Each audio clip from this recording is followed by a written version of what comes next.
వచ్చి నిలబడగలడు. విసిగెత్తిపోయాడు అనుకోండి, ఆయన కూడా ఉద్ధరించడానికి ఎవరుంటారు ఇక్కడ? అంత ఓర్పుతో ఉండవలసినటువంటి అవతారం. ఎంత ఓర్పు లేకపోతే ఆ పద్మపీఠం మీద ఒక్కనాడు కాలు కదిపాడండి. ఒక్కనాడు ఎన్నాళ్ళు నించోనరా ఇలాగా, ఓ కుర్చీ వేయండి అని కూర్చున్నాడా? పడుకున్నాడా?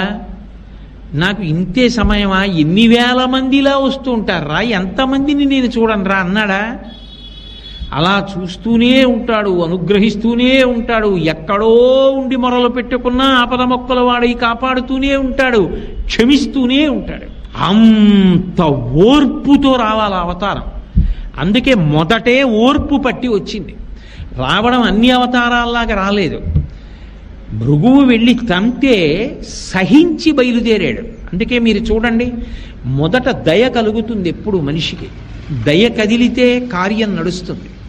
నేను అలా వెళ్ళిపోతున్నాను అనుకోండి,